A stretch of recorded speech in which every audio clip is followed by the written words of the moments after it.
Demai Perek Zayin Mishnah Hey. Says the Mishnah, Hayu lo te'inim shel tevel b'toch beito, v'hu b'beit hamidrash o b'sadeh. Friday afternoon, you have a bunch of figs, te'inim figs of tevel in your house, and you're somewhere else, you're in the field.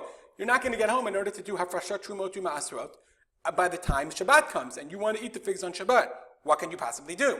Says the Mishnah, Omer, you can say, Shtei te'inim shani atid lahafrish harehem truma. 2 te'inim, remember, we're talking about your classic 100 te'inim. 2 of them are truma. Eser maaser rishon, 10 are maaser rishon. Remember, we're talking about tevel, so therefore you're not going to take off trumat maaser because you give it to the Levi. You have to give it to the Levi, and the Levi has to give it to the Kohen. Eser maaser rishon. It's not really eser. It's not 10 because remember you took off 2. It's 9.8.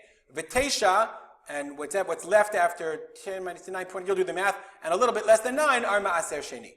Hayu demai. If it's demai, you can say Omer. Masha ani atid lahafrish lemachar.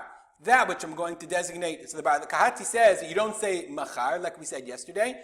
If we're talking about ben hashmashot, because you're not doing hafrasha lemachar, rather you're not doing the whole thing. But masha ani atid lahafrish harehu maaser. That's maaser. Remember in the language of demai, you say the one that I'm going to give off is maaser. Ushar maaser samuchlo, and the rest of maaser is adjacent to it. So therefore, I take off 1 out of 100 is maaser. Another maaser is samuchlo. The rest 9% is samuch.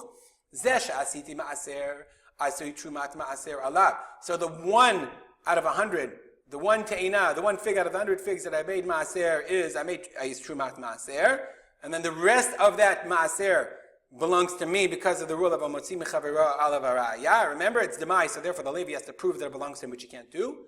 Umaaser sheni bitzvono o bidromo umuchulal al hamaot. And maaser sheni is in the tzafon, in the north or the south, and it's muchulal al maot. I can make it muchulal al maot even before Shabbat because I don't have to designate it, and therefore you can come into Shabbat when you get home. You're already in shul. Right? So it's Friday afternoon, you already have mincha. Oh, I forgot to take off my Terumot and Maasrot. You can do hafrashat truma. You can make a declaration that you're going to be mafrish after Shabbat, and then when you get home, you're allowed to eat from the food. If only it was that simple for all other kinds of food. Okay, because this is a continuation, it doesn't really need more elaboration.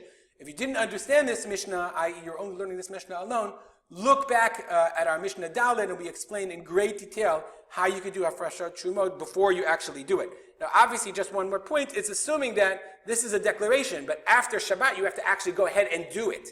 Chazal allowed you to make the declaration, but after Shabbat, you have to take off the Farshot, Terumot and Maasrot and give them to the respective parties. Maaser Rishon to the Kohen, to the Levi, Truma to the Kohen, which came first, and then Maaser Sheni, you actually are designating, you're going to separate it and bring it to Yerushalayim, or transfer the Kedusha to real money, the actual value, which you'll take to Yerushalayim.